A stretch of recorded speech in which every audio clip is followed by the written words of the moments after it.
Welcome into Circle Pines, Minnesota. The sun still setting here in the north suburbs. We've got more rivalry high school soccer on tap.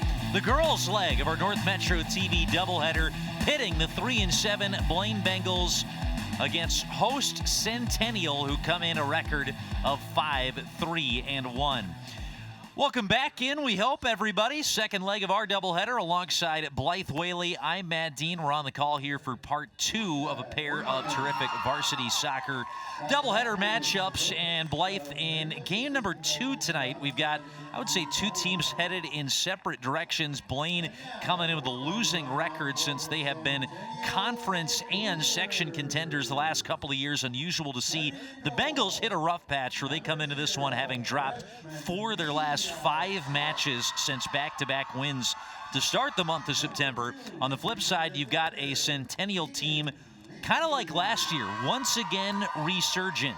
A bit of a slow start this year where they were 0-2, but they come into this one outscoring their last 5 opponents 17-4 over a 5-game unbeaten run, and they put a 1-3 start to the season in the rearview mirror. So our big story tonight is Centennial going to keep it rolling. Can Blaine put a stop to this red-hot Cougar team as they come in? Yeah, and one of those things to think about, too, of course, in this battle last season, they had Jordan Metz, the goalie of this Centennial squad that has helped them through state tournaments in the past, and now this season having to find that new breath in the net, and she's been able to help so far with those wins. No Metz, the goalie, who you mentioned is stalwart the last 3 years. No Addie Van Zee, no Marissa Frost, and right now, no Izzy Sipe. Those were the 3 top goal scorers in that front three for Centennial. 2 of them graduated. The other, Izzy Sipe, right now unavailable for Centennial. But still, even after a bit of a sluggish start, 1-3 to start the year, with a brand new head coach in Manny Cobo, this Centennial team with so much talent coming up the pipe are seemingly humming right along for a team that had won 4 consecutive section titles before losing in the section final to Andover last year. It really speaks to how strong this program is. No matter the coach, no matter a star player or 2 gone, Centennial's still clicking. Yeah, last time these two teams matched up, Van Zee, who you mentioned, and Sipe were the goal scorers in that matchup. And so to come to today, it's crazy thinking about them not having these 2 main goal scorers that helped them to that 2-0 victory last season. But ultimately, a lot of production. Mia Jeromebeck right behind Izzy Sipe, second leading goal scorer on this team with 5. And Alexis Larson having 4 goals and 1 assist. Going to be some key players tonight, especially with Sipe being unavailable. Those people that the Cougar squad is going to be looking to try to help get on the board early. Now you saw Manny Cobo there. That's Scott Zachman, who is the head coach of the Bengals, 14th year in charge of Centennial. He's taken the Bengals to 4 state tournaments, 9 section final appearances in the previous 13 years, but his team really struggling, maybe the toughest stretch we've seen for this Bengal team, who have been remarkably consistent under Coach Zachman, who had a monstrous senior class, a terrific senior class, which included Scott's daughter Tessa last year. Ton of terrific players all graduate. They lost more than 12 seniors from that squad that challenged for the Northwest Suburban Conference title. Their only loss last year in conference play came to the Centennial team, who you mentioned, Blythe, behind a couple of goals from 2 of those stars that have since departed Centennial. They snapped an 11-0-1 unbeaten streak by Blaine to start last year when they went to Blaine's place and beat him 2-0 in late September. Take you through the starters really quickly here. Blaine had Brecca Snyder, a sophomore, in goal. Ahead of her in the front line will be Kate Ryle, Nora Johnson, Trista Crosby, and Ella Hartley. It's Stover, Peterson, Luciano Hughes, and Stadden in the midfield. Nesia Engelman is a freshman who gets the start up top as the lone forward for Blaine. The Cougars, with Izzy Sipe unavailable, will have a front 3 of Larson, Fernandez, and Mia Jeromebeck, who right now with Sipe out leads all active Centennial players with 5 goals this year. It's Helvig, Kiefer, and Wittenberg in the midfield. The back line will be Leipke, McDonald, Verke, and Skalicki, with the freshman Mia Such starting between the sticks. Centennial in red, and the Bengals traveling here in the whites on the road in the white with the blue letters. Offside is the call as they tried to find Sonny Luciano, the senior, just a step offside there. Luciano's got a goal this year, 12th grader, giving the Bengals some good minutes. One of the players that Coach Zachman highlighted in our chat with him before the matchup. So we got a free kick here for Centennial, who we mentioned won last year, and over the previous 15 seasons are 13-1-3 against Blaine after taking the last 2 meetings, including last year's 2-0 win in Blaine and an eventful section final. There's a first shot on target here of the game as Addie Wittenberg curls it in with the left foot. Our first shot on target, but a save for Schneider there. A very eventful 2022 section final that was settled on penalties to send Centennial to state. So it has been lopsided in terms of results Centennial's way, but very competitive the last couple of years. Yep, a very anticipated matchup here on North Metro TV. Been fun to see them go at it throughout the years. But a big stop there that we just saw moments ago from Brecca Snyder, the sophomore, keeping this game 0-0. How about that run from Nora Helvig, commit to the University of Minnesota Duluth. Didn't have the pass to thread it through to a teammate, but Helvig's one to watch. Third-year varsity player. Her positional move from center back to midfield last year. We talked with the now former head coach, Krista Carlson, about that. That was kind of really one of the big keys that transformed that Centennial season after a start where they lost and drew their first 2 matches. They were undefeated the rest of the year until the section final where they lost to Andover. And Helvig might be the best player on the field today, number 7 in red. She was not one of those flashy goal scorers that were popping in all the goals for Centennial a ton last year. But she chipped in 10 herself and just instrumental in kind of controlling the game from the center of the park for the Cougars. She's one to watch, number 7. That's 7, Izzy Stover for Blaine. Playing it across here around the midfield for the Bengals. Shipped forward by Ryle and given away here to that Centennial back line. Ella Kiefer tries to slip it through. Taken away by Ryle. Looking for Engelman, the freshman forward. Back to Luciano. Switches to Stadden. Good chance here. Stadden fires it right into the hands of Mia Such. Ends up being an easy save in the end. Oh, Stadden, almost too much time to think about it there. Popped it right at the freshman goalie. Well, that's a tough one. You especially want to make sure you take advantage of that opportunity, the ball on a silver platter in front of net. But like you said, maybe taking too much time to think about it and not just taking a rip. Good step up there in the midfield to take it away by Centennial's Larson. Blaine clears the lines. Stadden trying to control. Stepping in to take charge, Addie Wittenberg. And clips it into the feet of one of the Bengals in Ryle. Ships it ahead. Leitke, who leads things from one of the outside back spots. Centennial typically playing a 4-3-3. Skalicki will find Helvig, the future Bulldog, now to Kiefer. She tries to flutter it forward. One of the center backs clearing it away for Blaine. Here's Wittenberg, looking for the run of the junior Alexis Larson. Helvig runs into the backtracking Addie Stadden, whose older sister Kendall, the all-time leading scorer for the Blaine girls program, and now a junior at the University of Minnesota playing for the Golden Gophers. Up through by Hughes, running onto it, Luciano runs out of room, and it's a throw in here for Centennial as Luciano, the senior, is just out of her reach. Yeah, a lot of former talent from both these teams playing at the U of M, as well as Kaya Harper, a well-known name around Centennial Cougars, also at the U of M. And you just think about the reunion it is from these fellow North Metro teams finding to be teammates then on that next level.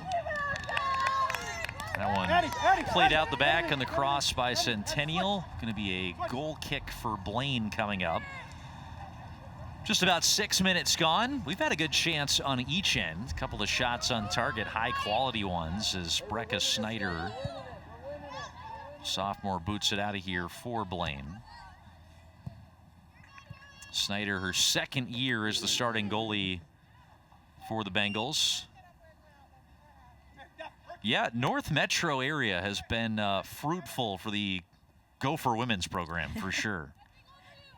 A couple of the Harper sisters going on to the next level from Centennial, and Kendall Stadden. I always want to say former Miss Soccer finalist Kendall Stadden. She should have been a Miss Soccer finalist, but I remember chatting a couple of years ago with Coach Zachman and him kind of bemoaning a bit of an unfortunate rule where I think only one player from each conference max can be named to the Miss Soccer finalist team. So Kendall, an unbelievable year as a senior, but there was also a very good player, if I remember, at Andover, who was named to the finalist list. Kendall Stadden probably would have been a finalist at least under different circumstances, but she was a Miss Soccer level talent who played here at Blaine, and as we said, the team's all-time scoring leader.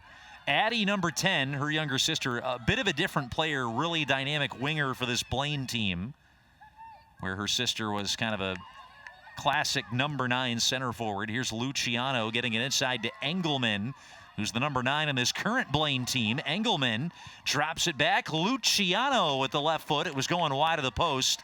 Stopped by Such just in case, and settles it down here for the Cougars.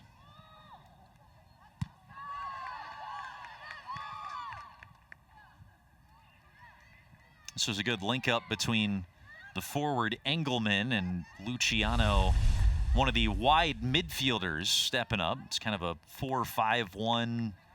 We'll look at times like a 4-2-3-1 with a couple of holding mids in that formation for Coach Zachman.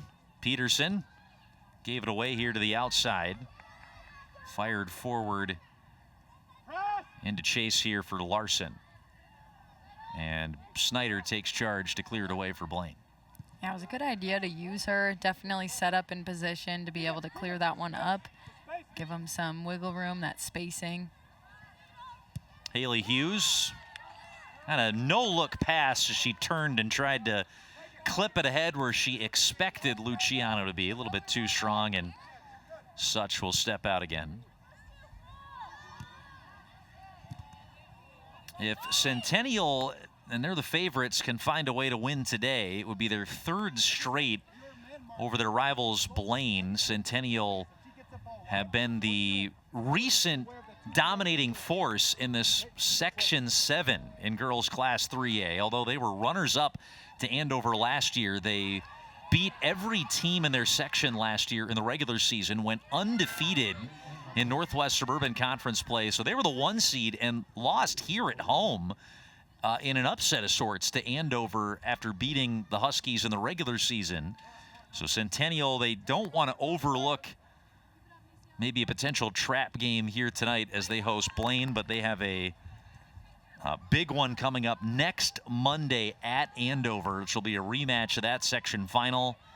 But those are their 2 remaining section games, where if Centennial, of course, wins out, they're going to finish 4-0 against section competition, probably be the number 1 seed yet again, where until last year, they were the state representatives out of the section for 4 years running, including a year where they made it all the way to the state championship game.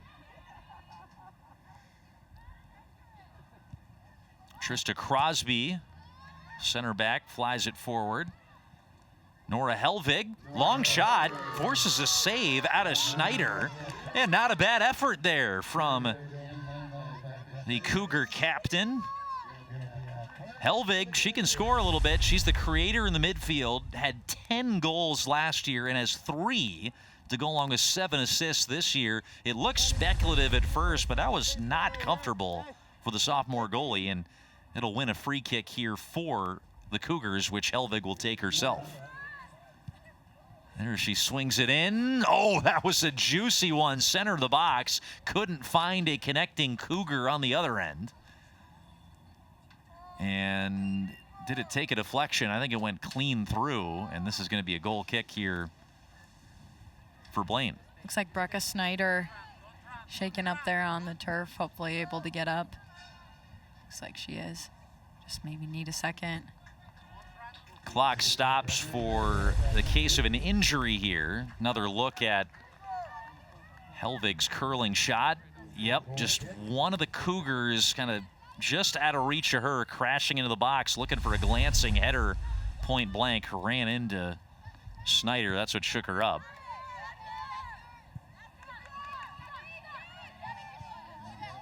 So just over 29 minutes left to go here after that stoppage. And Kiefer going to grounds. We'll call a foul on the Cougars here. Free kick Blaine, or free kick Centennial, rather. I would say a difference here in this first half. This is the second game in our doubleheader here on North Metro TV. The boys game, not a whole lot of action in that final third. And we have seen these keepers have to make some plays in that final third, so seeing some more action down there. Helvig is trying to pick out the top corner here from long range. That one offline. She does have a shot on target tonight. And as we said, a capable goal scorer as well as a creator. 10 goal contributions this year, 3 she scored herself, and was involved in 14 of Centennial's goals last year. It is a new look front line that she's feeding this year. Alexis Larson, one of those new additions, pulls it out wide right here for Centennial, curls it in, trying to clip it in. One time was Mia Jarombeck. Number 19, the center forward in that new look front three for Centennial. Jarombeck scored a hat trick in Saturday's 5-1 win when Centennial hosted Coon Rapids over the weekend. She's now sitting on 5 goals on the year after that career performance. Headed out of bounds here by Ellie Soley. And Centennial have a throw-in the offensive half.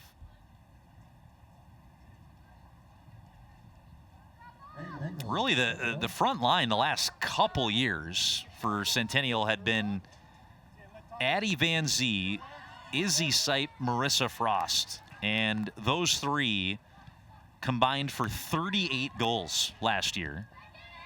Frost and Van Zee graduating.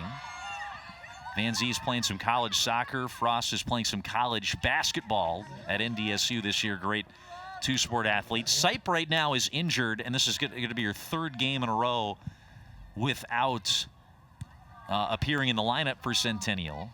But this new group of Jarombeck, Lily Fernandez, and Larson, who was kind of the 4th forward that would sub in for those 3 last year, there has not been a ton of drop-off. Larson, who you see there, really the only one of that 3 today who got varsity experience last year. And Jarombeck has stepped right in and contributed.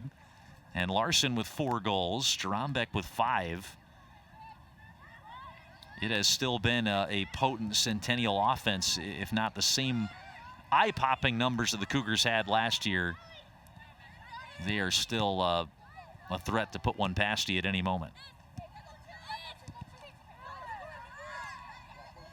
Izzy Stover wrestling back control. That's Katie Ryle, the right back. Drops it off for Snyder, her goalkeeper. Header there by Helvig to give the Cougars a chance to battle for it. Back to the center backs. This Cougar squad has always been really good at possession, seeing them find feet, move this ball seemingly effortlessly from side to side, and that's what helps them get into this attack. Here's Wittenberg down the left side. Just got bodied off of it by Stover, so out of bounds here off of the number 7 for the Bengals, and it's a throw-in for Centennial. Gets it right into Jarombeck. One away by Ryle. Tried to link up with a runner ahead. Taken away now by Kiefer. Tries to go for the switch. Good read there by one of the fullbacks for Blaine, and playing it a little bit too heavy on the touch there was Ellie Soley, and gets out of her range. Throw in back for the Cougars, who keep the pressure on. Nice move by Jarombeck on the turn, but good recovery by Izzy Stover, winning it back. Getting it to Hughes. That's going to be too far out of reach for Luciano. Leipke wins the race. Back to Such. Freshman with some pressure on her, played it out the back.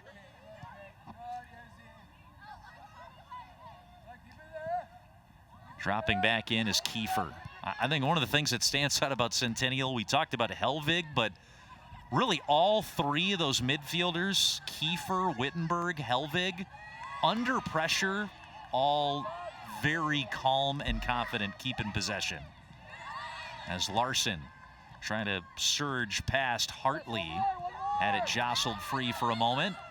Good work by the Bengals. They're hanging tough here, winning it back, but not able to get much going here on the offensive end after one early shot on target by Stadden. There's Stadden with some pressure. And it's not enough to knock Skalicki off the ball. The runner there was Larson. Blocked off by Crosby. And again, the Cougars keep Blaine pinned back here in this half after the header out of bounds by Helvig. I know sometimes we talk predictions, Matt. I feel like as of right this second, maybe they haven't had as many of those opportunities in the final third, those shots on these keepers, but they did early on. I'll be curious to see if they do net one and have at least one goal on the board before halftime. We were 0-0 at the half in the boys' game, and if it took a prolonged snack break at the concession stand and came back a bit late, all of a sudden you blinked and it was 3-2. Blaine adding a late goal to salt away the win and top Centennial 4-2 in the boys matchup. But those first 4 goals all came inside the first 12 minutes of the second half. Not a cleanly played game defensively, but we got our excitement right after the break. At first, I thought you were saying the players took a prolonged snack break at the concessions. I was like, oh, maybe that could have been what did it. I probably would have been one of those players that would have wanted to, for sure, find some extra food. I was someone who would normally be eating at halftime, where some people just can't stomach eating in the middle or that close to a game. But I was almost the opposite. Just whatever food was there, probably was going to be eating it at halftime. Blaine right now, I mean, they keep trying to find these runs in behind that just aren't there. As Haley Hughes, that central midfielder in the number 10 role, not able to split the defense and find the pass. Stover and Peterson are the kind of more reserved defensive midfielders in a 4-5-1, kind of 4-2-3-1 for Blaine. Here comes Helvig. Always looking to pick out the right pass or a shot if it's there. Kind of caught in between here as Snyder came out to challenge out of her line for Blaine. Stadden flicked on header. And now here's something brewing for Engelman and the Bengals. Engelman, oh, nice move to work it around Verke towards the touchline, and a great recovery run by that Centennial defense, when initially it looked like Engelman was going to have a free chance in on goal.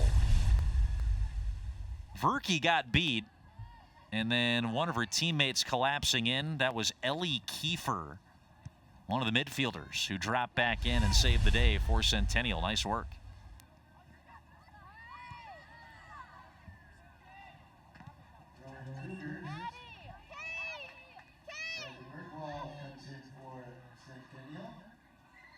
We have seen this from Centennial time and time again. They're so patient, like we said so good at possessing. We'll see a couple of subs coming in for the Bengals. Among them is Leah Schmidt, who wears number 27 in the midfield. One of a couple of new players in.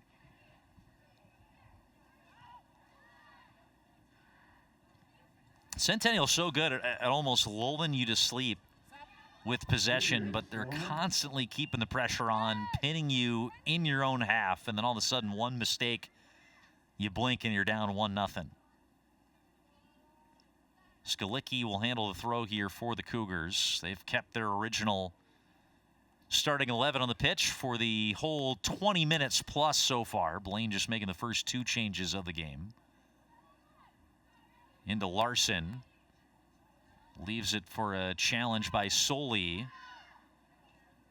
Bengals clip it up. And again, they're just able to play that long ball to clear the danger, and Centennial gets it right back. Their grip tightens on the game.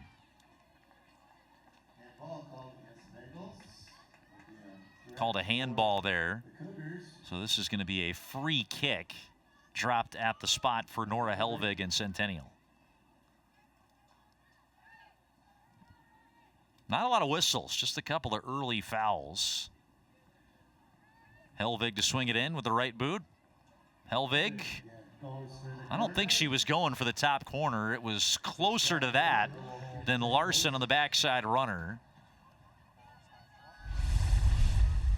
And I don't know, maybe a dummy run? Was this a shot attempt, Blythe, or was this looking for a header to finish it off back post?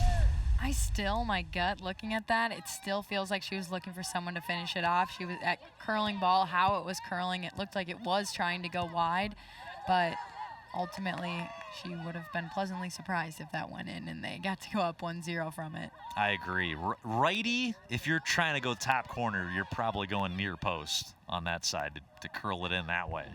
Or just even a little bit more driven. It would have been more straight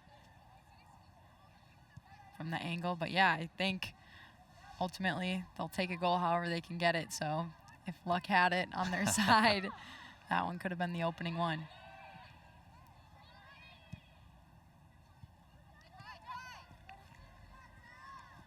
All right, so far, Centennial, for the most part, bossing this game. Tessa Stevens, I think she was the other sub that we missed that came in that last stoppage. Number 4. She will sub in at that one of those 2 outside back spots. There's Tessa. She's hearing it a little bit from the Centennial dugout. It's some friendly banter, and she's shushing the Cougars over there. Hey, I'm trying to focus on the throw-in here.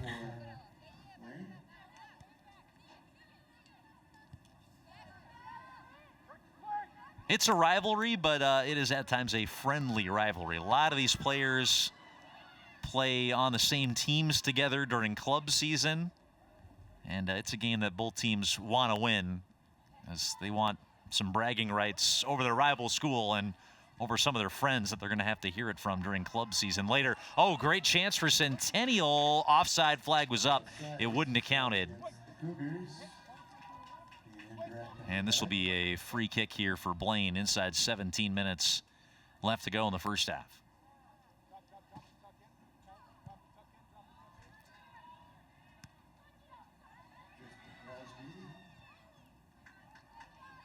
First goal scores tonight. Are we going to get a shush celebration after the goal? It's a classic.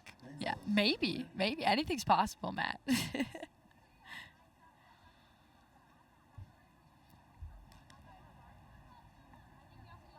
Georgia Cratcheville, who just subbed in the last stoppage, is taking the throw here. Georgia's older sister, Frankie, was a varsity player for the Bengals last couple years. Here's Ellie Soli, who also had an older sister in the program recently. Down the line with Schmidt. Runs out of room, but Blaine wins the first corner kick of the match here. 15:39 to go, and if you're a team looking for an upset, the chances on the set piece can be a great equalizer.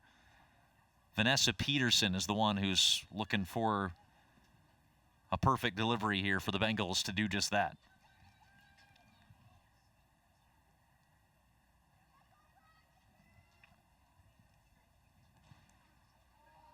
She'll send it in far post. Header, a lot of traffic in front. And it does not get on target, but that was a good ball. Oh, and a great second effort, too. Just scooting wide on the shot there from Blaine.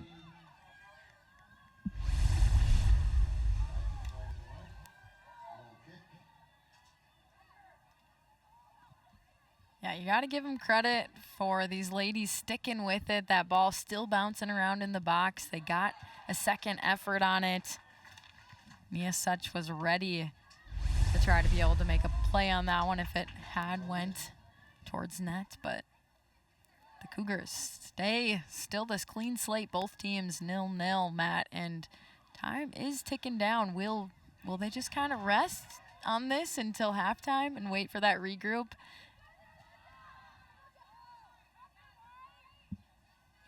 Cratcheville laid it back. Good step up by Blaine to keep it alive. There's something with danger here. Oh, just curling wide outside of the boot with the lefty shot. How about that from Schmidt? And Leah Schmidt almost found the top corner, the sophomore, on that shot. Izzy Stover is going to come off in a substitution for Blaine. Take a look. Was this out of intention? She tried to do that. I think so. And seeing the heat from the Bengals here in these last few minutes. They're bringing it here in the final third, getting these corner kicks and making some dangerous plays. Mia Such going to have to be ready as this one's going to be swinging in. Blaine with their second corner kick here of the half. Trista Crosby, one of the center backs, is going to come up to deliver the corner kick. She is one of the few returning starters from the Bengals' top 10 ranked team from last year. She'll rip it in far post, a little too wide. Pass Soley and past everybody, out for a Centennial throw. More than a dozen seniors graduated from that Bengal team that, going into their matchup with Centennial in late September last year, were unbeaten, 11-0-1. If I recall, they were number 6 in the state at the time under head coach Scott Zachman. Centennial beating them in that matchup 2-0. Behind goals from Izzy Sipe, who scored less than 2 minutes into the game. Addie Van Zee added a second half clincher. And just a dominating performance from the Cougars, who got out to a winless start through 2 matches, but then won 13 straight, including that matchup with Blaine, to get all the way to the section final, where they were upended by Andover, one of the teams they beat during the course of that 13-game, not just unbeaten, but 13-match winning streak last year for the Cougars, who were 11-0 in conference play and the Northwest Suburban Conference champions in the regular season last year. Blaine finished second, winning every game but that head-to-head meeting with Centennial. Yeah, it was fun to see them riding that wave of wins, just how excited that whole team was, including Coach Zachman. But unfortunately, it had to come to an end for someone when this head-to-head battle happens here on North Metro TV. And those pesky Andover Huskies ruining an all North Metro TV section final last year. The Huskies, really great season for them. 3 seed in the tournament behind Blaine and Centennial, and they beat both of these teams to go to state last year. Well, dogs and cats, Matt. I mean, it's a tough battle.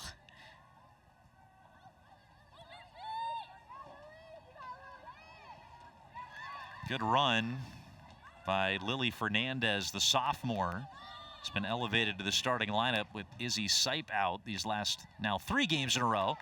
There's Fernandez, ball in a string, eventually sliding challenge from Ellie Hartley took it away for Blaine and stopped the danger. 10.5 left to play before the break, as Blaine once again are unable to break after winning it back. Such with the clearance. Helvig off of Kiefer's boot and clipped off of one of the Bengals here. Cougar throw-in.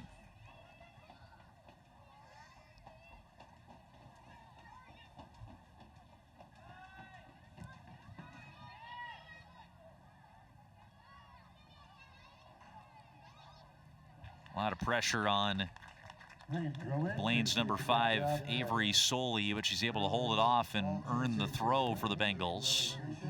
Schmidt tried to find the striker up top.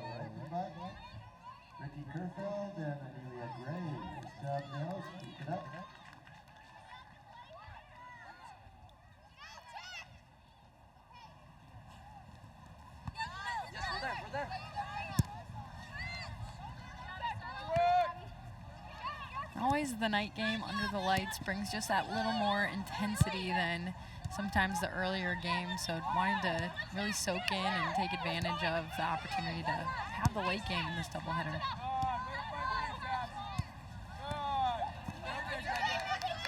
Typically, as we alternate home dates, it's the boys and the girls programs that kind of flip-flop, and who gets the early one, who gets the late one.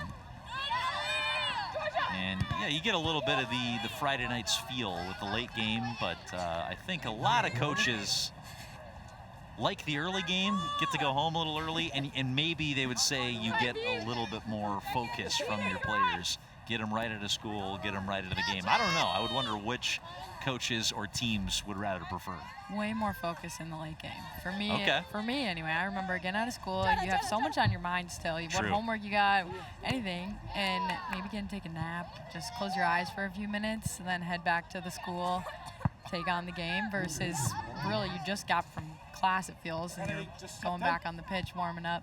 But I can see it's kind of probably a draw. Different people prefer different things. I'd prefer an away game sometimes over a home game for the same reason. Close my eyes on the bus, take my few seconds, listen to music, and then get out there versus you're just here already. That's Blythe Whaley. I'm Matt Dean, taking you through the second leg of our North Metro TV Cat Clash doubleheader, Centennial and Blaine. If you missed it in the opener, it was the Bengals topping the Centennial boys 4-2, the final score in a game where Blaine never trailed. Here's Leah Schmidt. Lanky sophomore tried to sashay inside Ella Kiefer, no nonsense, stepped up and took it away for Blaine. Pressure on Soley, who plays it out for the Bengals, and the Cougars with another throw. This is what we're talking about. It's a boa constrictor just squeezing the life out of you as the game goes along, and the longer you don't have the ball against Centennial, the more tired the legs get, the more tired the mind gets as you're chasing after the ball all night long. It can just be really frustrating playing against this super skilled Centennial team. I don't know why I just got stressed, except you mentioned a boa constrictor, which I was not stressed moments ago. I'm like, wait, what?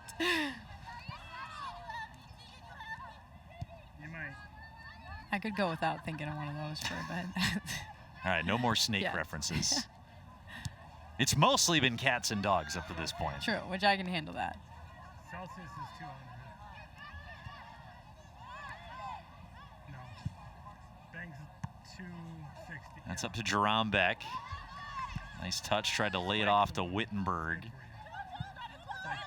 Headed up by Kiefer. It fell into the boot of one of the Bengals. Cratcheville gave it away. 6 minutes left till the halftime break. A Bengal preparing to enter the game. She's ready. Replacing Haley Hughes will be number 18, Kira Follett, in the midfield.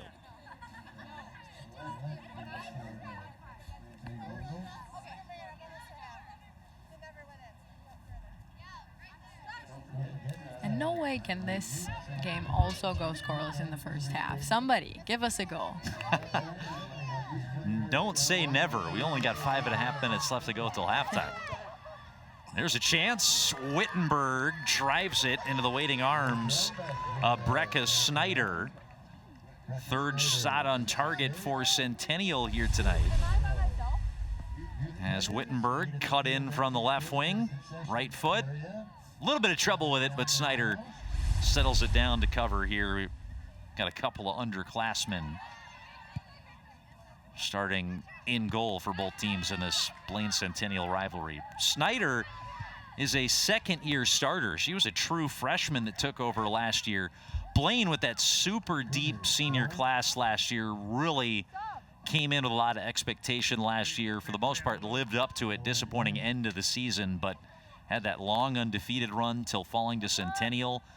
And they basically returned their entire team last year from 2 years ago. The two spots they had to replace were the forward up top, as they lost the aforementioned Kendall Stadden, and then they had to replace a multi-year starter at goalie. Brecca Snyder did that brilliantly, and then the Bengals did a good job last year kind of replacing Kendall Stadden in the aggregate, where everybody stepped up a little, and Blaine really did a good job of kind of spreading the goal scoring around the whole lineup. This year it's a new story as they look to replace 12-plus seniors, including more than 7 that started in this Blaine Centennial matchup last year. Alexis Larson's going to come back on. Mia Jarambek will get a rest, presumably for the rest of the half, here for the Cougars up in the front three.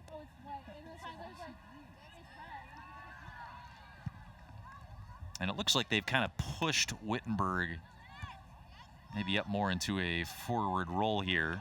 Caitlin Frank's also out there to join the forwards. Wittenberg's pulling it out wide. Wittenberg looking for Larson. Off of one of the Bengals, Larson gets it in quickly. They'll call offside. And with just over 3 minutes left to go, Blaine have control back. Yeah, with the limited minutes on the board, of course, you're trying defensively to ensure that clean slate heading into halftime. Allow your team to have that advantage to try to go up first, and you're coming back. If not, go ahead here in these final minutes. That halftime can really be a momentum shift if you can go in with that goal up. And giving up a goal right before the half can be a deflating prospect to think about. So Blaine, were the underdogs, chasing possession here, it feels like, for most of this half. They do not want to let up a late one here to the Cougars, their rivals.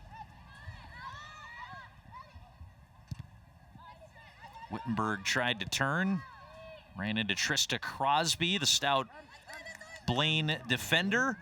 Crosby has got 5 goals this year, number 19. She's a returning starter at center back for the Bengals last year. She scored 3 goals in a 2-minute span. That was last week, Tuesday, a week ago against Coon Rapids, which head coach Scott Zachman told us set a school record. They gave Crosby about a half up at forward, and she produced with a record-setting performance, 3 goals in 2 minutes, as Crosby got to live out her dreams as a center forward for a little bit. Yeah, I always remembered my teammates back at defense, a game where they got to maybe go up and play a forward spot, and just how much joy would be exuding from them for that moment to be up top.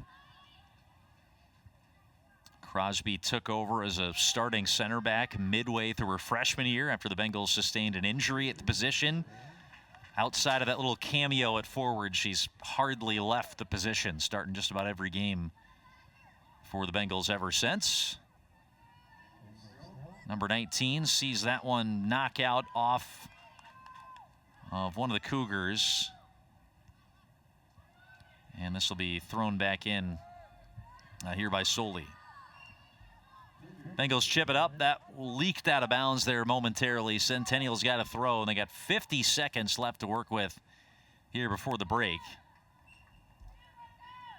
Outside of a brief injury stoppage, things have rolled right along here in the first half. Not a lot of fouls, just 2 whistled against Blaine. A couple offsides. Good flow to this game and some action as we've seen 3 shots on target by Centennial. One good chance early that Addie Stadden probably wishes she'd have another crack at.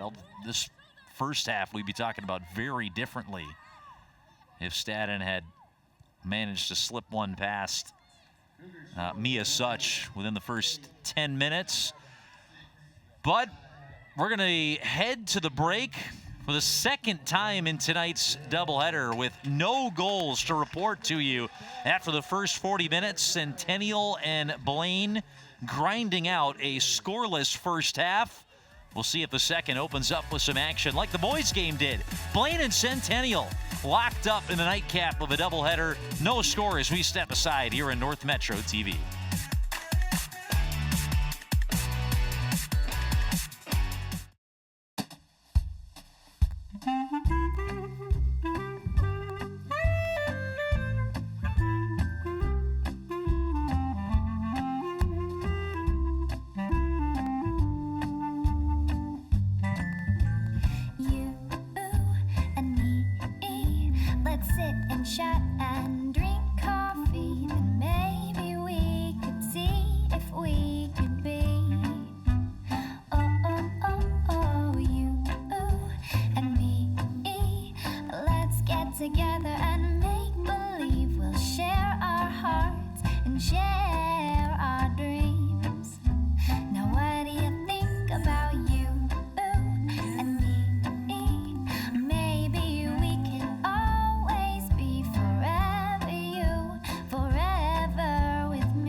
Minutes in the books, no score between rivals as Blaine and Centennial get back out of the field here. The halftime team talks complete.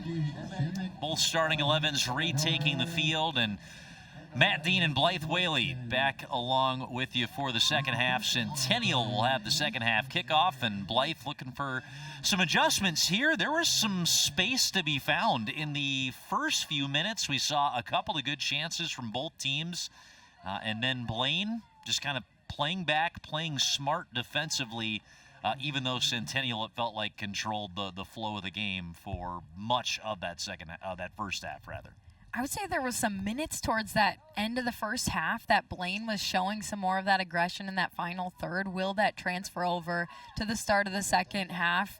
We'll see shortly. But as far as the start to the game, Centennial really brought some of that energy as well, taking those chances, and it'll be interesting to see who's going to sort that out at halftime and be back on the pitch to make it happen, because, Matt, they're going to have to take some of those risks to get this ball in the back. Shots on target were 3-1 advantage Cougars. Blaine did have the only 2 corner kicks, well, those 2 late corner kicks anyway, in that first half. Nora Helvig taking 1 for Centennial. So we'll see which team comes out maybe with a little bit more energy, a few tweaks. Sonny Luciano here taking the throw for Blaine.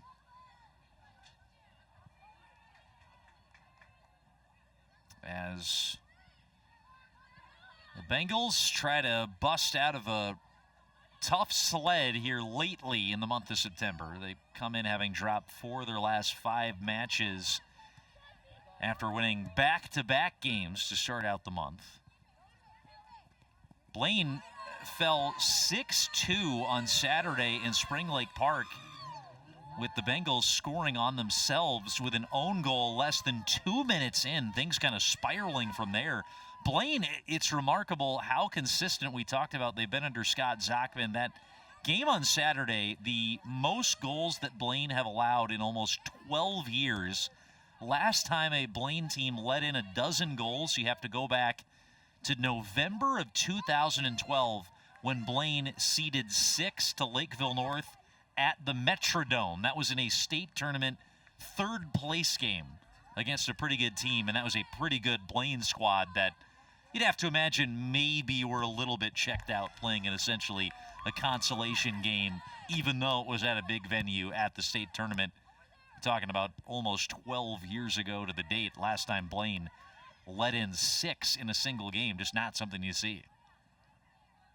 Yeah, and especially you talked about earlier just the spiral of sometimes when stuff starts to go wrong, of how it can really go wrong, and I think that's the exact thing that seems to have happened in both of those matchups you mentioned. Just things started to go the wrong way and nobody able to get a handle on it. The goals that Blaine let in on Saturday, and it speaks to how well they've rebounded here to hold Centennial scoreless through a first tough half of soccer, that matches the same amount of goals. Oh, here's a decent look here at goal, just wide of Alexis Larson after a couple of moves by Mia Jarombeck, and just not quite that final pass there from Centennial. It speaks to how well Blaine have played in this game to bounce back, but 6 goals allowed on Saturday. Blaine gave up 6 goals in the entire regular season last year. That's how stout the Bengals were defensively, but a lot of new faces in there playing varsity soccer for the first time since. And the Cougars will have another throw in here as they continue to control this game. And Centennial, for a second year in a row, have rebounded from a sluggish start. They were 1-3 out of the gates this year. They come in 4-0-1, unbeaten in their last 5 into this matchup with the Bengals. Now on the flank for Ella Kiefer. One to handle there for Brecca Snyder. Takes away the cross. And Blaine back with possession here. That was Jarombeck who swung it in, it looks like.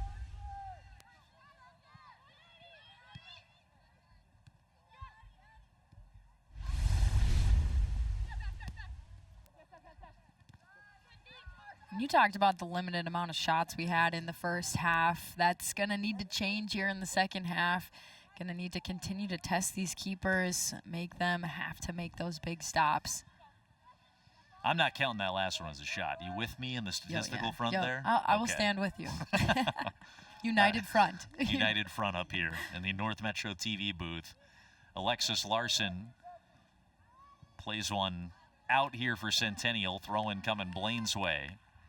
As Addie Stadden, haven't said much of her name. She had probably the best look for the Bengals in the first half when she found herself one-on-one from a kind of side angle on Mia Such. But other than that, there were not a lot of high-quality chances for Blaine. Stadden unable to rip one home for what would have been her second of the year. Stadden leads Blaine in goal contributions this year. She's only scored once, but has set up her teammates for 6 others on the season for Coach Scott Zachman this year.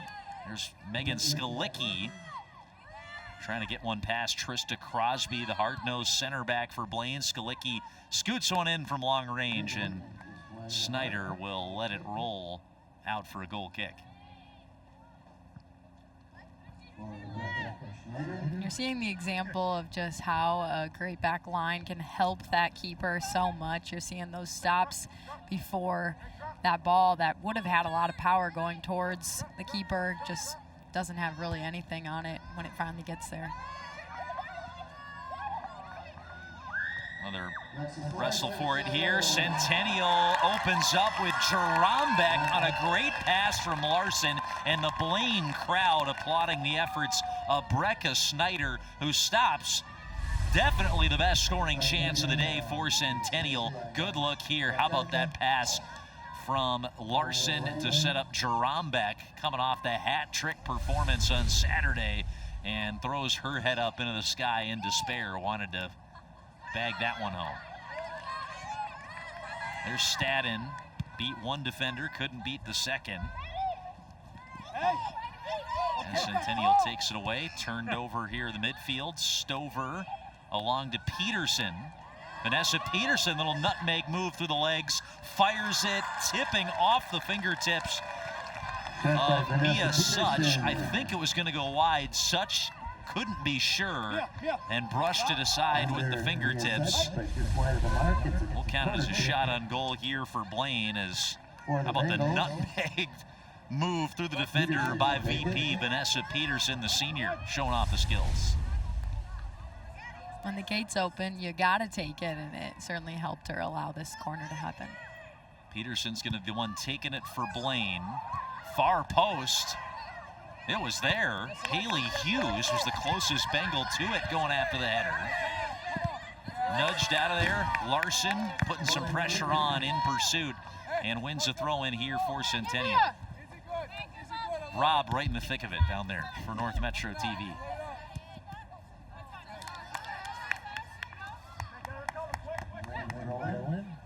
Matt Dean and Blythe Whaley with you here.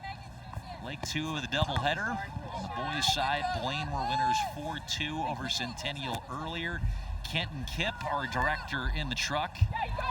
Ken Trainer, Sam Nolan, Rand Thill, all on hand here for North Metro TV. Our camera operators are Rob Clark, Alex Battles, Ethan Dorr, Joe Hoyley, and Lincoln, all out on site here for both games of our NMTV doubleheader. And it's a busy week for high school soccer on North Metro TV. We've got 3 different matchups of all 3 of our area high schools. As that one's launched in from Izzy Stover, a comfortable save on that occasion for Mia Such. So we are out in force covering all 3 cat clashes this week. The last one will be Thursday as Centennial travels to SLP. The girls will open up that doubleheader in Spring Lake Park 2 nights from now.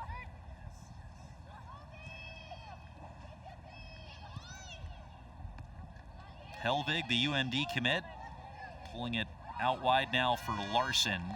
Not enough real estate on the left wing as she plays it out here for Centennial. You can see the Cougars trying to stretch the field out wide.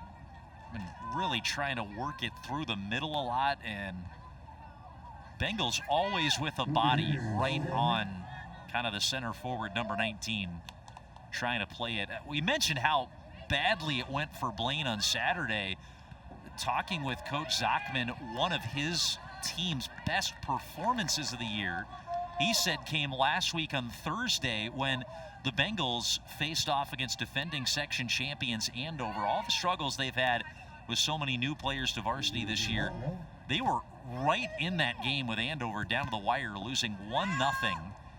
And Scott Zachman really pleased with his team's effort on that day in terms of the defensive pressure that they put on Andover, who he was talking some of the stats in that game. The Huskies on Thursday had more than 100 more passes than Blaine, so it feels like, okay, well, the Huskies must have controlled most of the game.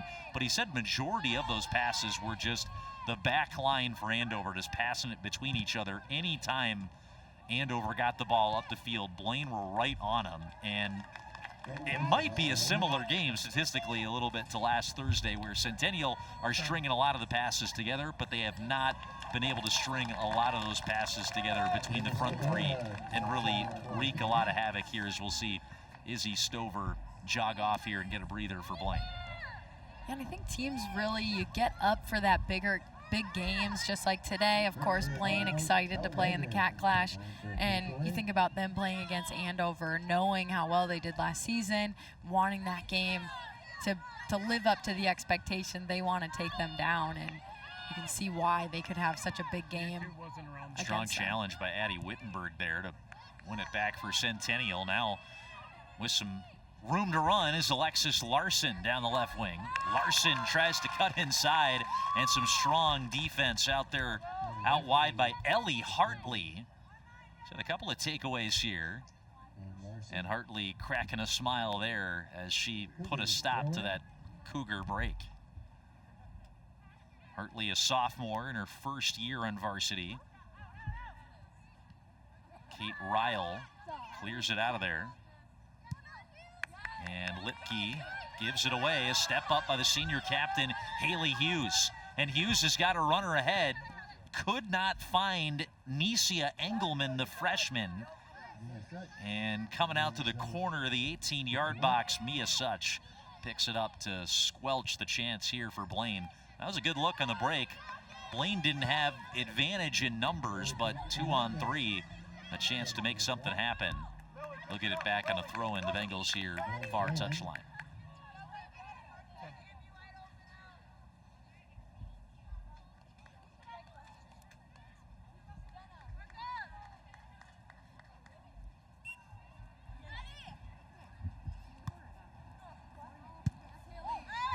You think about both these teams just getting ready to have to make a move. You know it's a 0-0 game.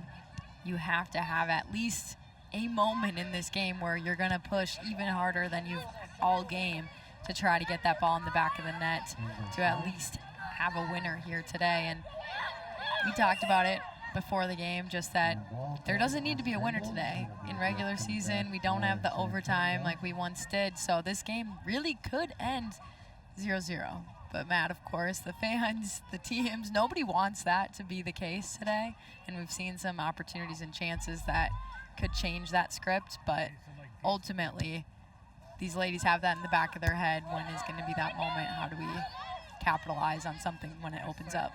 Yeah, this kind of stodgy defensive game, probably more the script that Blaine would like to follow, potentially the rest of the way. They're the underdogs. They have been outscored 18-13 this season. And coming off that just rough performance that spiraled after an own goal in the first 2 minutes, giving up 6 on Saturday in SLP. I think Scott Zachman's going to be really happy with his team's effort today. But Centennial, they are the section frontrunners right now. Want to come away with the win. Blaine, with a great chance from outside the box. And maybe they're still finding their spots to move forward. Addie Stadden has had really the 2 clear-cut chances for Blaine in this game. And you got to pick up number 10 if you're one of the defenders in red. And Matt, I think if she would have that first opportunity, that first look that we said was really great, now at this point in the game, I think she would have put that ball in the back of the net. But because it happened so early, I think sometimes trying to get situated, get into the game, maybe was thinking about it too much, where as you get further in the game, you have more ability to just let it rip. And I think if she could get that moment back now, that could have been the chance. There's Stadden, another takeaway off the throw-in again. Vanessa Peterson giving it away. Keep feeding Stadden out wide on that left side right now. She's been the source of the positive moments for Blaine going forward. They'll do just that as they get it into her on the throw. Ahead to the freshman Engelman. Engelman in the box, stepping up, clipping it out. Light key, but Blaine winning their 4th corner kick of the night and another chance on the set piece. Nice job by Engelman to at least get it to the touchline and get a chance here for Blaine on the corner kick. Vanessa Peterson, right-footed midfielder, will rip it in here for the Bengals. Crosby going up, gets just out of her reach. Blaine retains possession, however. Soley trying to go around the horn. Soley out of bounds before it clipped off of one of the Cougars. They'll get it in quickly up ahead to Larson. Larson, nice little 1-2 there with Caitlin Frank. And strong defense again from Ellie Hartley, who's been really stout on that right side from the defensive perspective.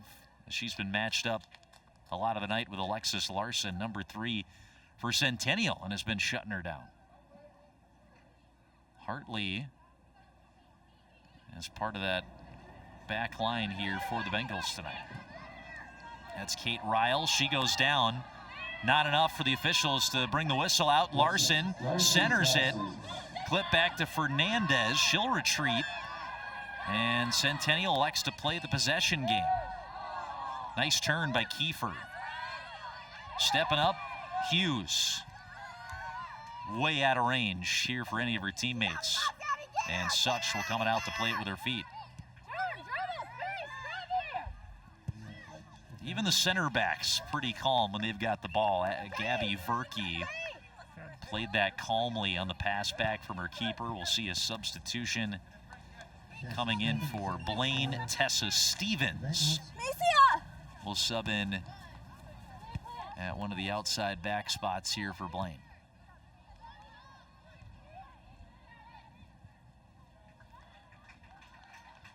She comes in for Kate Ryle in that outside back spot. There's Stevens with the throw.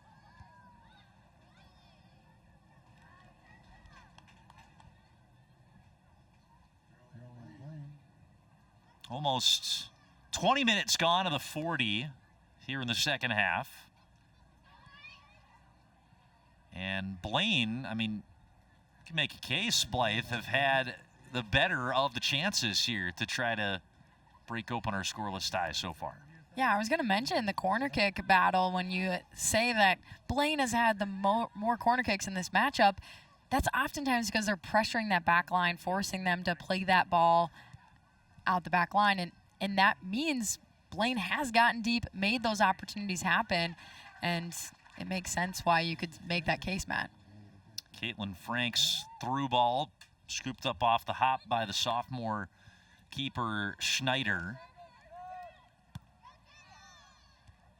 Launches into the midfield.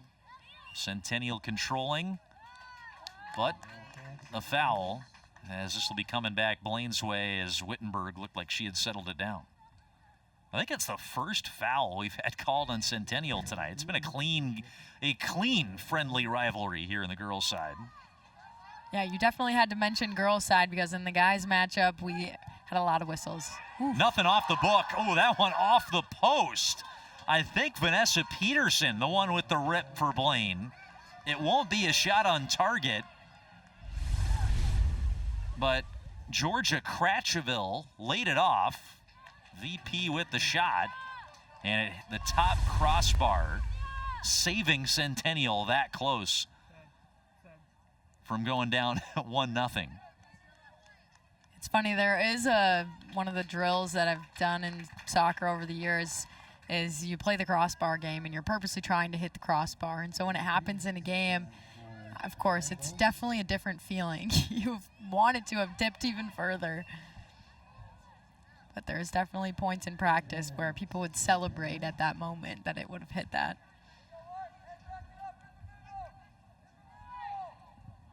That's when you don't got a goalie or nobody that wants to play goalie. Crossbar will work just fine in practice.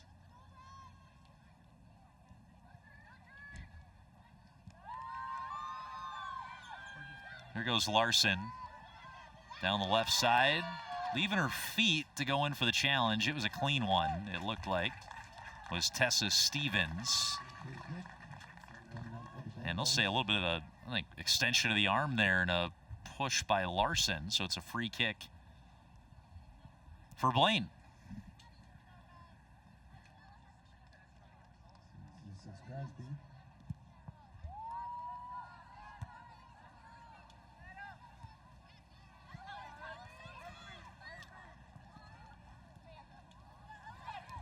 There's the turn by Peterson. She's got some room to move. Slips it ahead, looking Engelman. Just out of her reach and cleared by Centennial. Solely up the line to Hughes. Off her boot and out here for the Centennial throw. 21 minutes expired since the break. 18 and a half left to go to settle this one in regulation. No overtime rules, as Blythe said, for the second year in a row in high school soccer. They did away with the regular season overtime protocols. Only in a game where you have to have a winner. Talking section playoff times, which will be right around the corner here in just a few short weeks. And overtime now, when it gets to the playoffs, is sudden death. It used to be you'd play out the 2 full periods of, I think it was, 10 minutes each back then? That's the case now. Here it's through to Peterson. And kind of caught between a shot and a pass. I think she was trying to pull it out wide, looking for Addie Stadden. Not a bad idea. She's been the most dangerous threat for Blaine in attack today. Goal kick instead as Centennial plays it short to Verke. Stepping up with Stevens to take it away. Centennial plays it over the top, and it feels like Blaine kind of have Centennial on their heels here a little bit, but the back line still resolute here for the Cougars. Nice turn by Larson to breeze past Stevens, but recovery was there, and I think one of the standouts in the game for Blaine, Ellie Hartley at center back, who has stymied Larson on this left side of the attack for Centennial today.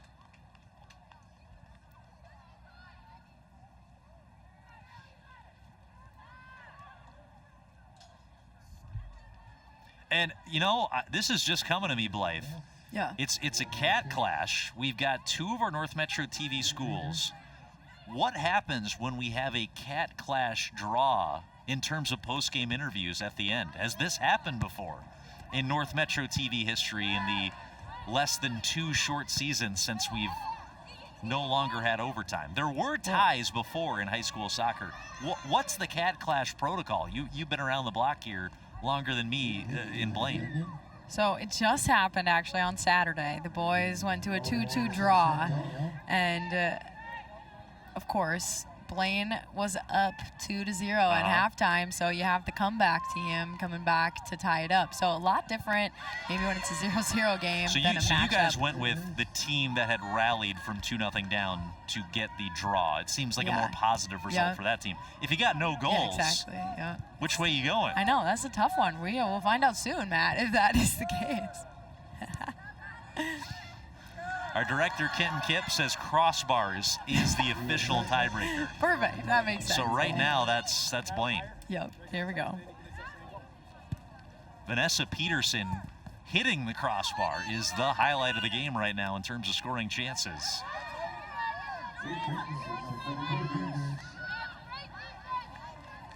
And officially in conference competition, you know, we don't have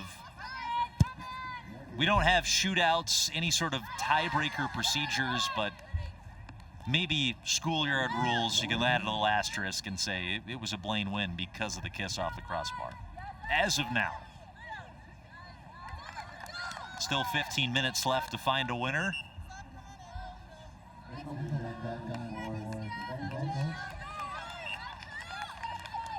Addie Stadden will throw it in.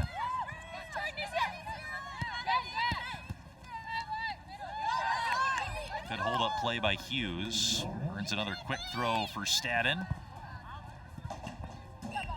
Out of the reach of Engelman. It's back with Centennial.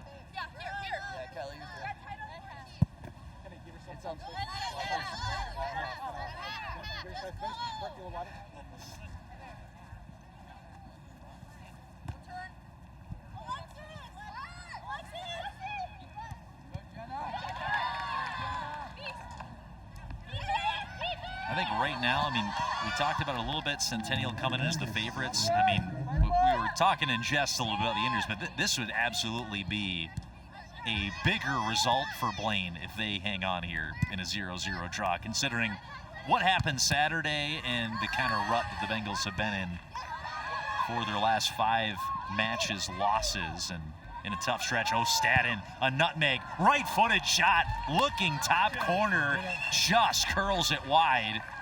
Addie Stadden, she hasn't found the crossbar yet tonight, but twice has had shots on target, and another one just sailing wide there.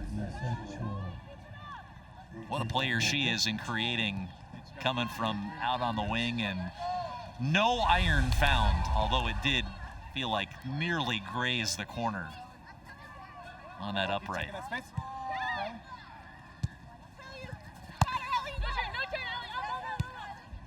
Yeah, you can tell she's been sniffing out a goal all game. It started really early with that near chance. We've seen it here a few times in the second half.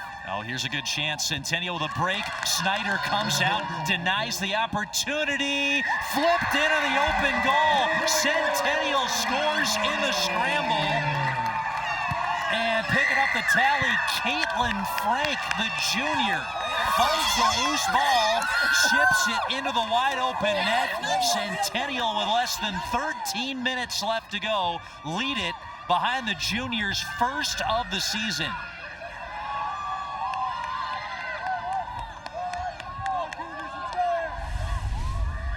We don't have to worry about the tie-breaking procedures for a post-game interview if this scoreline stands. Caitlin Frank cleans up the mess created initially on the chance by the driving Helvig. And Frank, with her first varsity goal, I believe it is, breaks our scoreless tie here in Circle Pines. 12:50 remaining.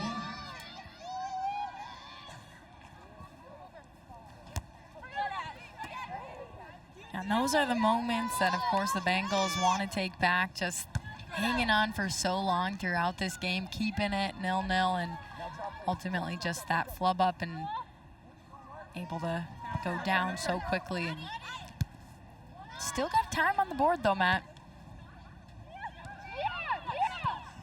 Yeah, there is time, but what a deflating goal here for Blaine. What a huge one for Centennial, as they look to win their third straight, now in a winning position over their rivals once again.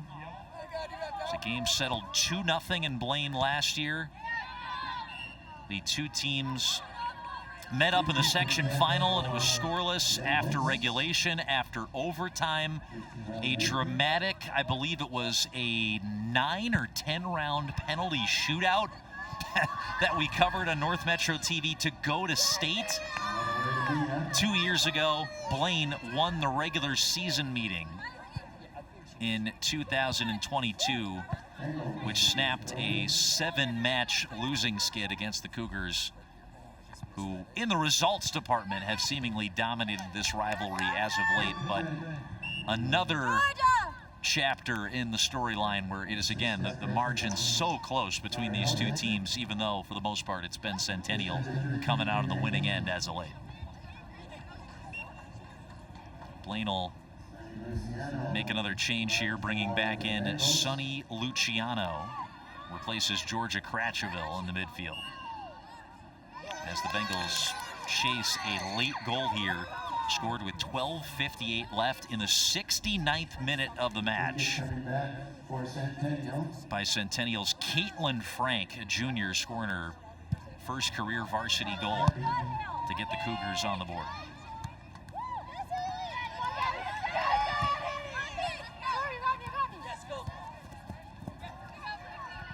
Helvig not quite on the same page there. Looking for the driving Kylie Bergwald, number 11. And now Scott Zachman over on the bench, looking for answers for Blaine to find an equalizer here late. So frustrating. Another great effort. We weren't there, but it feels so similar to what Blaine did last Thursday, hanging with Andover for the whole night. And just one goal of difference as they lost to the Huskies. And it looks like, barring a spectacular late equalizer, it's going to be the same. Blaine, they're having one of their toughest years in recent memory, but now they have to gain some confidence, Blythe, of twice being right there with probably the top two teams in the section that they will have to face. Probably one or two of those later in the year come playoff time. Yeah, you're exactly right. When it builds the confidence, when you're able to step up to the play these close games. And right now you're thinking about what the difference this game could have been. Of course, if Blaine had slid one of those through, it didn't hit the crossbar, it did dip, this could be a lot different.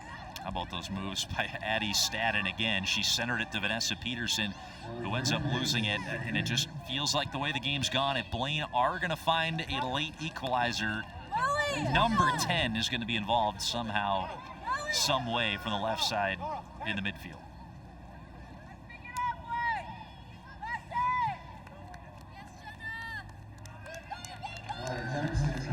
Nora Johnson just came on for the Bengals. And Alexis Larson returns to action, replacing Lily Fernandez on the front line of 3 for the Cougars. Whistle and a foul. Blaine have a free kick in a advanced position here in Centennial's half. And a chance to create something here as Trista Crosby, who's got the big leg out the back, will try to swing one in here for Blaine, the junior. Got 3 assists on the season.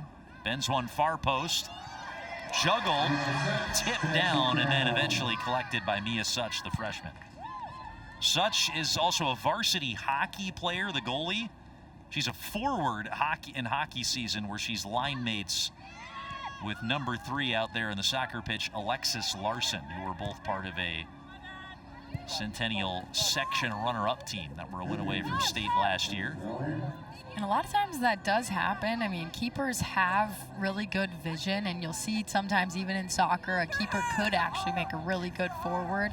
And I've seen it happen throughout my years, but I'm surprised, obviously, sometimes too, when you're thinking, okay, is she in net? If she's playing soccer or hockey, she's probably in net, right? So that's fun to see that she's getting both ends. Height-wise, she looks more like a prototypical hockey forward build, but she can get it done. Maybe not the commanding length that you want out of a traditional goalkeeper, but she gets it done back there during soccer season. And she has been a more than capable replacement for a 3-year stalwart at the position in Jordan Metz, who is another multi-sport star at Centennial, who kept goal for the Cougars the last 3 years. Blocked by Stadden. She's got the takeaway and looking for that return pass right away from her teammate, Nora Johnson. It didn't come. 6:20 left to go as Blaine searches for an equalizer. Caitlin Frank scored off a blocked shot off the boot of Alexis Larson. With 12:58 left to go in regulation, 69th minute of the match for her first career varsity goal. And that's the difference as Centennial look to extend an unbeaten streak to 6 consecutive matches. It would be their 5th win in that run and put them at 6-3-1 in the year. More importantly, Centennial would remain unbeaten 3-0-0 against section competition this year, with one more section game left on their schedule. That will be Monday at Andover. And Centennial wins that. Once again, they ensure home games all the way through the potential 3 rounds of the section playoffs. Lost in their home field last year as favorites to Andover to go to their 5th straight, what would have been state tournament. Larson trying to go around Stevens. Throw in for the Cougars, who possess here with a 1-goal lead and 5 minutes left to go in Circle Pines. Megan Skolicki comes in to throw.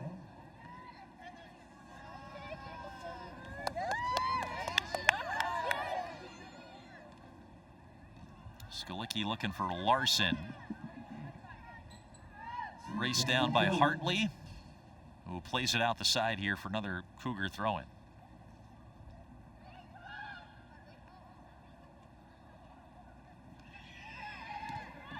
Larson trying to turn. Bengals clear. Kiefer content to play it to the back line. McDonald, her pass deflected. Kiefer chases it down. McDonald tries again. Giveaway here for Blaine. A race for it as Sonny Luciano's blocked off. Crosby settles it down now for Blaine. Crosby plays it off some Centennial pressure. Blaine takes the throw quickly. 3:49 left to go for Blaine to search for an equalizer. Out of bounds. Just ahead of the forward Engelman. Free kick coming out for the Cougars. I'll call that a foul, and a free kick here for Verke. Yeah, rolling out. Yeah, that was Engelman closing out the Centennial defender Verke. So free kick there taken by the Cougars. And a slight tug of the shirt there on Peterson. So Blaine wins the free kick. They wanted to take it quickly, and one of the Centennial players, maybe not so inadvertently brushing that ball aside, it delayed the quick restart by the Bengals. 3 minutes left to go.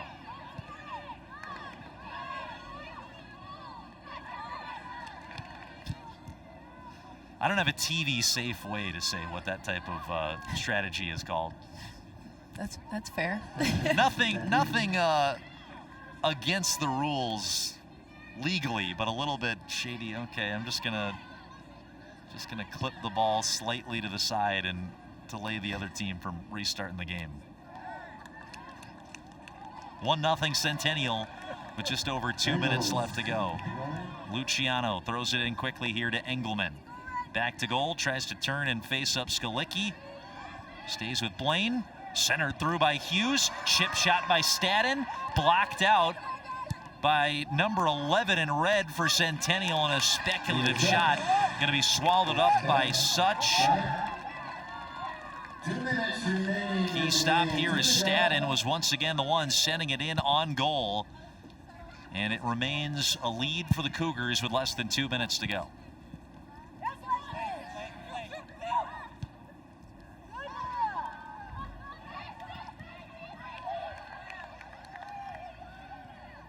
Larson keeps it in along the touchline. Crosby, her clearance deflected. Ricochets back to Snyder.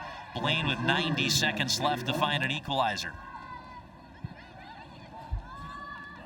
Pounded up ahead, clipped through by Luciano. Here goes Engelman, the freshman. Runners out wide, trying to cut it inside was Blaine. And the Centennial defense scrambling, but recovers to shut it down, as that was Luciano trying to break through. Luciano with the block, centered to Stadden, just out of her reach as the Cougars clear. Inside a minute left to go, and the Bengals running out of time. Yeah, you gotta credit the Bengals though. They are still pushing on that gas, trying to make something happen late. I mean, they have just lacked a match winner. They work hard.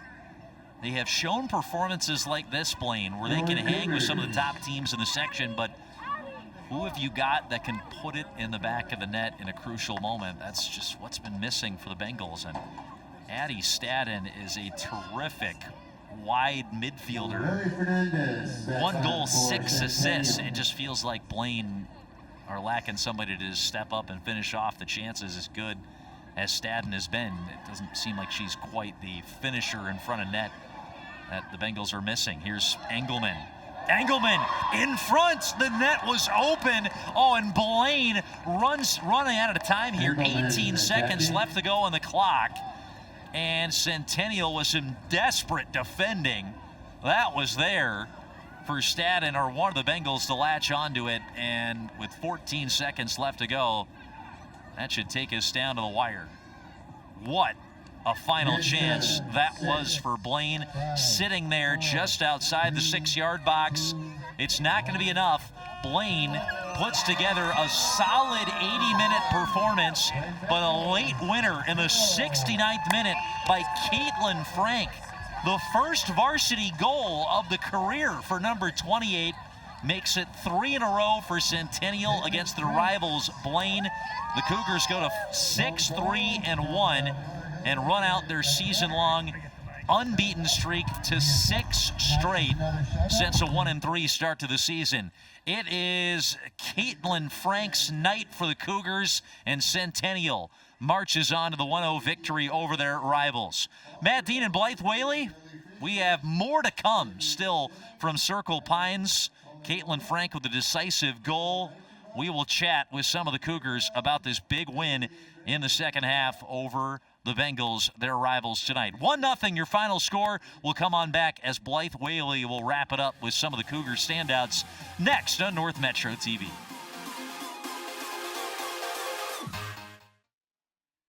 Lino Lakes is the gateway to the metro area, just minutes north of Minneapolis and St. Paul. Conveniently located on I-35W, this growing city still maintains its North Country feel. Lino Lakes is a safe, fun, and affordable community that values its award-winning schools. Outdoor lovers will discover miles of hiking, biking, and water trails. Growing businesses will find premier development opportunities with great freeway visibility and ready to help your businesses grow. Come to live, work, and play in Lino Lakes.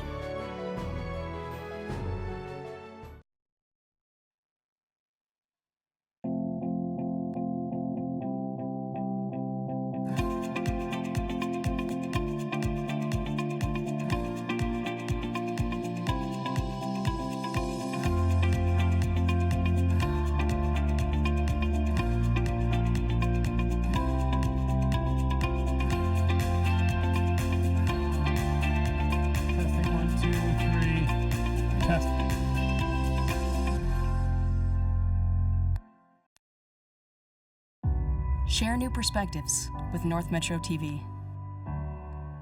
Capture breathtaking cinematic images. Business exteriors, scenic landscapes, sporting events, or community images. With a professional videographer at the controls, North Metro TV will tailor a package for your budget.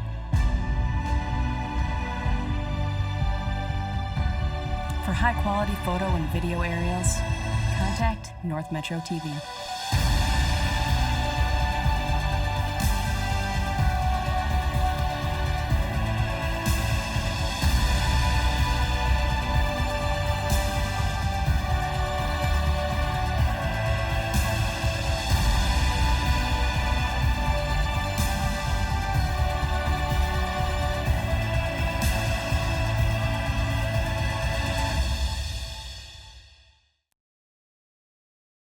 Type 2 diabetes can have a big impact on your life, but how can it be prevented?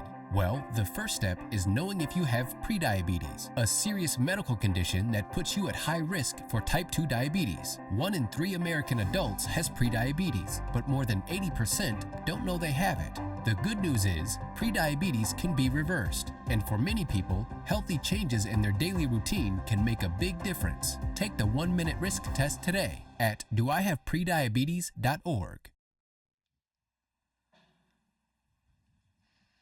Centennial gets a late goal, 12:58 left to go in the second half. They hang on for a 1-0 win, their third straight over rivals. Blaine, Matt Dean, back with you here in Circle Pines. Blythe Whaley is down by the sideline talking with a couple of the stars for the Cougars.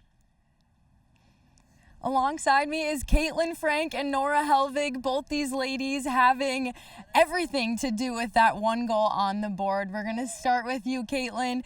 You netted the lone goal, and this was your first goal on varsity for the Cougars. What emotions did this goal bring up for you? It was really exciting, first varsity goal, lots of emotions, and just proving all my hard work to get here, I guess, yeah. Can you take us through that moment? What was going through your head right before that ball went in the back? Well, Nora tried to shoot it, and it was rebounded, so I just went for it, and then slowly bounced in. It was a great, feeling, I guess. And now the Cougars, your whole team sat scoreless at halftime. What was Coach telling you, ladies, that you needed to do when you headed back on the pitch? Work together, work hard, play our game, play calm, and take our shots. And now we talk about the regroup after, of course, getting the victory tonight over the Bengals. What was he telling you, ladies? Hard work, and we're back on the field tomorrow. Yeah, so I like it. You're getting back after it. He's not just resting on this victory. He's already looking ahead. Mm-hmm. Well, great job. Congrats on your goal, and I'm sure more to come from you in the future. Thank you. Nora, we have to talk with you. You've been able to be the assist leader for this Cougar squad. 8 assists now after today's helping out Caitlin Frank put hers in. What do assists look like for you, and what's going through your head to set those up? Yeah, well, goals are obviously great to score, but I like assisting my teammates more because that, like, seeing them happy, like, makes me happy, and yeah. Yeah. And when you think about what this team means to you, now being a senior captain, what does the trajectory of what this team is looking like this year? Yeah, so it took us a second to like work together and get our like game together because we had like new kids in like key spots. We lost a lot of seniors. So like I think we're working really well together now, and I think we can really have a shot at like state. Yeah. And what was working for you ladies throughout this game that you're going to hope to take to some of the games in the future? I think just like keeping our heads up when we're down. Like obviously we didn't get a goal right away and at halftime, so we're just like we have to keep going, and we knew we'd get one eventually. Yeah. And Nora, last question, just about senior year. What is maybe the mission statement for you? What are you trying to make this year all about? Well, obviously, we want to go to state, and like I'm with all my best friends this year. It's my senior year, so I'm just excited to see how far we'll go because I know we can go far. Well, I can see the joy exuding off of you. Great job today and throughout the season. Looking forward to seeing what else is to come. Thank you. Well, Matt, the Cougar is getting the victory 1-0. Thanks, Blythe. Nora Helvig Thank you. bossing Good the job. game from the midfield. And then, of course, Caitlin Frank. What a moment to score her first varsity goal. 69th minute game winner, 1-0 as Centennial goes to 6-3-1 on the season. They're unbeaten against the section. They're the front runners in 7 as they try to get back to the state tournament after just coming up short last year. Want to thank our entire crew led by Kenton Kipp in the truck. I'm Matt Dean alongside Blythe Whaley signing out. The Cougars top rivals Blaine in a 1-0 final to cap our Tuesday night doubleheader in Circle Pines.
It was a Tuesday night varsity soccer doubleheader. Blaine and Centennial renewing the rivalry, starting in the boys matchup, where there were early chances from both sides. Nano Genta's cross a little bit out of reach. Opportunity on the other end by Sebastian Fernandez, blocked with a good step in by Samir Sesic. On to the second half after a scoreless first. Sam Spornak, his third straight game of the goal, his team leading 7th on the season, and he opened up the scoring for Centennial. They would get a free kick. Nano Genta would deliver, headed home by Jonathan Yanni. Less than 2 minutes later, Blaine takes a 2-0 lead early in the second half. An immediate answer from the Cougars. Minty Shady passes it into the goal off the kickoff. Demir Sesic, off another set-piece opportunity, taps it into an open goal. Blaine leads by 2 yet again. All those 4 goals coming in the first 12 minutes of the half. Just when I thought they were out, Minty Shady pulls me back in. His second goal of the game, 2 minutes after the last, and Centennial once again are back within a goal. Nano Genta, though, delivering another set-piece gem. Great night for the Sesic clan. Samir, the junior, scores the last goal for Blaine. They go on to the 4-2 win to top rivals Centennial in the opener of the Twin Bill slate. On to the girls matchup, which closed out the night. Blaine coming in a skid. Centennial looking to win their 3rd straight against their rivals. First half chances early as Addie Whitford with a nice cut inside, but saved by Brecca Snyder. Addie Stadden was dangerous on the other end for Blaine in this game. A point-blank save by Mia Such denied her. Both goalies coming up big. Snyder, the netminder for Blaine, came up big again early in the second half. Stadden, number 10 for Blaine, continued to look dangerous here for the Bengals. We stayed tied as Such with another big save. And then number 13, Vanessa Peterson, clipping the crossbar to keep this game scoreless. It would be Nora Helbig driving, a save made initially, and Caitlin Frank.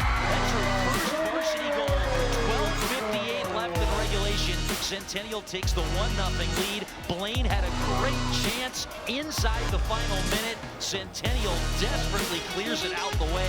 They hang on for the 1-0 win to top Blaine.